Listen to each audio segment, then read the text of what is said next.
ভারত আসছিল এখানে লুটপাট করার জন্য। ভিয়েনা কনভেনশনকেও তারা লঙ্ঘন করেছে। কারণ মিত্র বাহিনী, কথাটা দেখেন, উনি বারবার বলছে মিত্র বাহিনী গঠন হয়েছে মুজিবনগর সরকারের সাথে ভারতীয়দের মিত্র বাহিনী। তাহলে মিত্র বাহিনী ভিয়েনা কনভেনশন মেনে নিলাম, মেনে নিলে তাহলে আমরা কি ছিলাম? মিত্র বাহিনী। তাহলে 10টা ট্যাঙ্ক ছিল, 5টা আপনি নেবেন, 5টা আমি পাবো। হলো ভারত আপনাদের মগজ ধোলাই করে দিয়েছিল, যার কারণে এই সমস্ত অপরাধ অন্যায় জাতির উপর আপনারা চাপাই দিয়ে গেছে। আজকে আমাদের দুঃখ হয় যে সত্য ইতিহাসটা আমরা লিখি নাই। আজকের যে সরকার আছে যারা সংস্কারের কথা বলছেন, একটা কথা বলি, Major Jalil, with all the due respect to him, we love him, respect him, but he is a major who defied the chief of staff. মুসা ভাই এক পর্যায়ে স্বীকার করছে যে না, ক্যান্টনমেন্ট থেকে নিয়ে গেছে সমরাস্ত্র, সেটা হলো ভিয়েনা কনভেনশনে আছে, সেটা নিয়ে যাওয়ার এখতিয়ার আছে, নিয়ে যেতে পারে। তো আমি যে গান্ধারা এবং গালপাড়া ইন্ডাস্ট্রি থেকে যে নিয়ে গেছে বলছি, এটা উনি স্বীকার করতে চায় না। ওনাকে আমি একটা স্মরণ করাই দিতে চাই।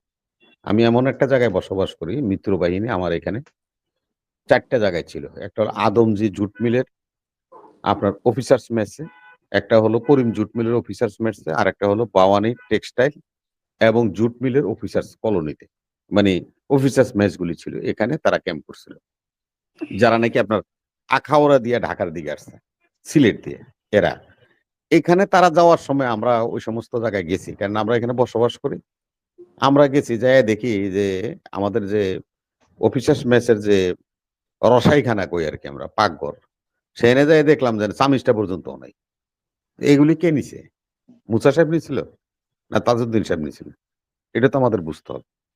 আমি যে কথাটা এখানে বলতে চাই সেটা হলো, এই সদ্য একটা ঘটনা, স্বাধীনতার সিরিমনি নিয়ে এত তর্ক বিতর্ক করতেছি, এই জিনিসটা স্মরণ রাখা উচিত। মুসা ভাই এখানে উপস্থিত আছেন, ওনারা যে কত ব্যর্থতার পরিচয় দিছে সেটার একটা উদাহরণ আমি দিই।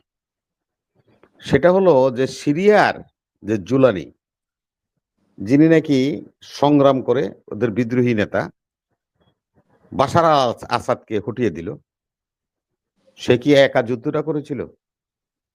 তার সাথে যুদ্ধ করেছে তুরস্কের পুরো সেনাবাহিনী, লজিস্টিক সাপোর্ট এবং তাদের যত সমরাস্ত্র। এবং আজকে জানেন পৃথিবীতে ড্রোনে 1 নম্বর রাষ্ট্র হলো তুরস্ক। এই সমস্ত ড্রোন ব্যবহার করা হয়েছে। তুরস্কের সোলজাররা জুলানিদের সাথে ছিল, এখন যে প্রধানমন্ত্রী হয়েছে আল বশির ওদের সাথে ছিল। এবং এই যুদ্ধ করেই তারা এই দামেস্কে পৌঁছতে পারেছিল এবং বাশার আল আসাদ পালাইয়া যেতে হয়েছিল।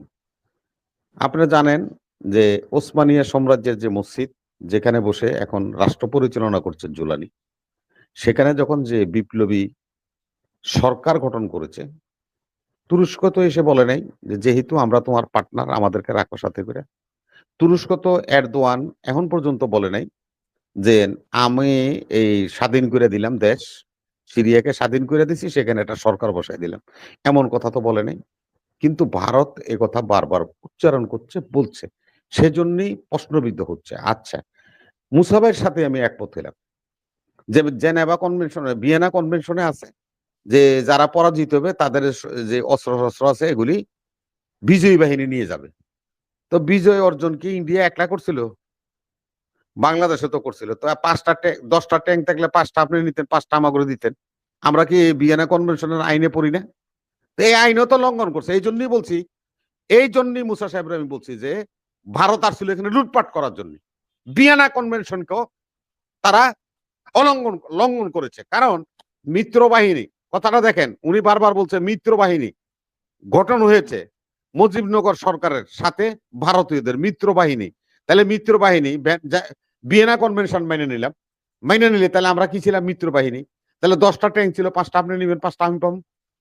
যদি ওই কনভেনশন অনুযায়ী হয় যে যারা বিজয়ী হয়েছে, বিজয়ীদের এই সমস্ত অস্ত্র শস্ত্র, আপনারা তো তা করেন নাই, হুইরা আপনার নাটবল্টু শুদ্ধা লয়ে গেছেন। এইখানেই প্রশ্নবিদ্ধ। যে এই জন্য আমি বলেছি যে ভারত এখানে লুটপাট করার জন্য এসেছিল, এটা ছাড়া অন্য কোনো বিষয় না। আর তিনি যে কথা বলছেন যে ভারতীয় বাহিনীদেরকে, আমি আজকে একটা কথা স্মরণ করাই দিই মুসা ভাই, আমাদের বাহিনী আমাদের সশস্ত্র বাহিনী 2টা সশস্ত্র যুদ্ধ করেছিল প্রথম। 2টা যুদ্ধ খুব মার্কেবল, শুনেন। একটা হলো কামালপুর সিলেটের সীমান্তে যুদ্ধ। সেখানে আমাদের ক্যাপ্টেন সালাউদ্দিন ইস্ট বেঙ্গল রেজিমেন্টের মারা গেছিল। আরেকটা যুদ্ধ হয়েছে আপনার কসবাদে। সেটা হলো আপনার নদীতে, এটা কি নদী জানি বলে, সালতা নদীতে যুদ্ধটা হয়েছিল সালতাতে।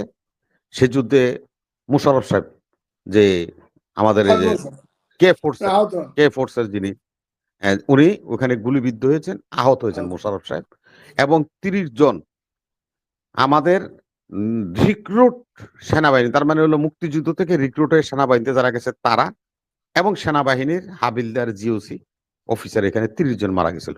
আর কামালপুরে সালাউদ্দিন সাহেব মারা গেছিল ক্যাপ্টেন, এবং সেখানেও 15 জন নিহত হয়েছিল, 50-এর অধিক আপনার আহত হয়েছিল।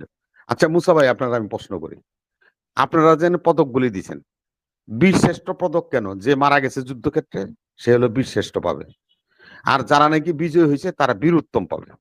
তা আপনার কাছে আমি প্রশ্নটা করি, আপনারা যে পদকগুলি তালিকা করলেন শেখ মুজিবের লগে বয়ে বয়ে, সেখানে প্রথম যুদ্ধে যিনি নাকি শহীদ হলেন সম্মুখ যুদ্ধে পাকিস্তানিদের সাথে, ক্যাপ্টেন সালাউদ্দিন কেন বীরশ্রেষ্ঠ উপাধি পেল না?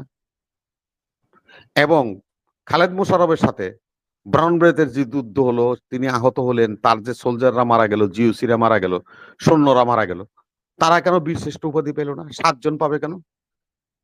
আপনাদের এই থিওরিটা কে দিছিল?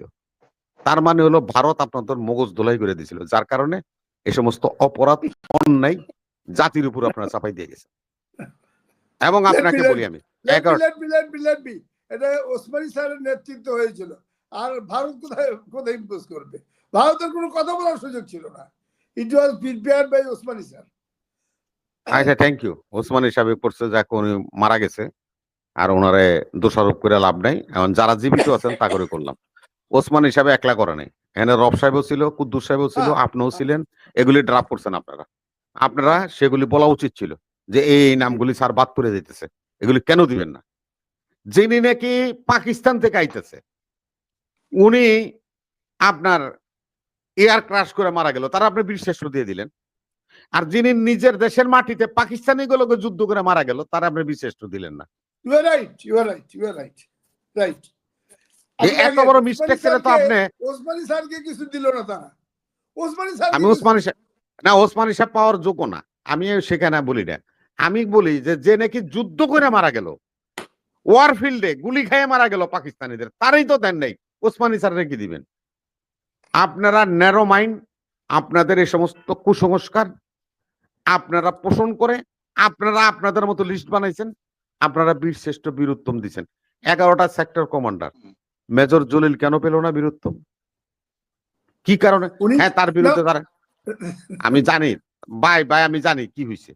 আপনি জনাল ভাইয়ের যে কথা বলতেছেন এটা আমি জানি। হ্যাঁ, জনাল ভাইয়ের এই জনাল ভাইয়ের যে রিপোর্টটা, এই রিপোর্টের কো কোঅর্ডিনেটর ছিল হলো এই যে এখন পালাই বেড়াইতেছে, না গ্রেপ্তার হয়ে গেছে, যে বীরুত্তম শাহজাহানুমর। হ্যাঁ, শাহজাহানুমর ভাই। আমরা তো ইতিহাস থেকে চর্চা করতে চাই, মিথ্যা কথা বলার অভ্যাস আমাদের নাই, আর যেটা জানি না সেটা বলি না। শাহজাহানুমর সাহেব ওনারা কি লিখেছে মেজর জলিল সম্বন্ধে, সেখানে দেখেন এই রিপোর্ট, এই প্রতিবেদন পাওয়ার পর তাকে কি সেক্টর কমান্ডার হিসেবে সাসপেন্ড করার মতো সশস্ত্র বাহিনী করাটা কি ঠিক হয়েছে? সেখানেও ইনজাস্টিস করা হয়েছে, তাকে দেন নাই পদক দেন নাই। তারপরে উচিত ছিল উনি যখন ভারত থেকে ফিরে আসছেন, যখন নাকি আপনার সবকিছু ওনার প্রত্যাহার হয়ে গেল, তখন ওনারা ডেকে নিয়ে একটা পদক দিতে, বীরুত্তম সেক্টর কমান্ডার হিসেবে। এই দন্যটা কেন? এটা হলো আপনারা দলীয়করণ করার জন্য এগুলি করেছিলেন। ইয়েস, হ্যাঁ পাইছে, সে হলো মেজর জলিল সাহেবের ডিপ্টি ছিলেন, সে পাইছে, কিন্তু মেজর জলিল সাহেব পায় নাই। আমি এই কথাটা এই জন্যই বলতেছি ভাই, আজকে আমাদের দুঃখ হয় যে সত্য ইতিহাসটা আমরা লিখি নাই। আজকের যে সরকার আছে, যারা সংস্কারের কথা বলছেন, একটা কথা বলি, Major Jalil, with all the due respect to him, we love him, respect him, but he is a major who defied the chief of staff. That was a gross mistake in his life. Chief of staff Osmani sir helicopter নিয়ে গেছে ওখানে, উনি চলে গেছে। ওরা টাকি, ওরা headquarter টাকি ছেড়ে সুন্দরবন দিকে চলে গেছে। এটা কি হলো? চিফ অফ স্টাফকে ডিফাই শোনেন করলে। শোনেন শোনেন শোনেন মেজর জলিল সাহেবের যে এই অর্জন, আমরা যারা নাকি আমরা যারা নাকি মুক্তিযোদ্ধা দাবি করি, সবাই কিন্তু ভারতে যায় ট্রেনিং নিছে। মেজর জলিল একমাত্র ব্যক্তি এবং তার ব্যাটালিয়ন এবং তার যে সেক্টর, একজনও ভারতে ট্রেনিং হোল্ডার না। তারা সব দুবলার চর, যেটাকে আমরা বলি এখন, ওই যে কি জানি কয়, ওই যে শুটকি কিন্তু শুকায়। তার হেড অফিস ছিল টাকি, তার হেড অফিস ছিল ওই তো, টাকি ইসামতি নদীর তীরে। হ্যাঁ হ্যাঁ, ওইটাই তো বলতেছি আমি, যে উনি একমাত্র একটাই সেক্টর, 11 সেক্টরের মধ্যে মনির ভাই, একটা সেক্টরের কমান্ডার যিনি নাকি একদিনের জন্য ভারতে যায়নি।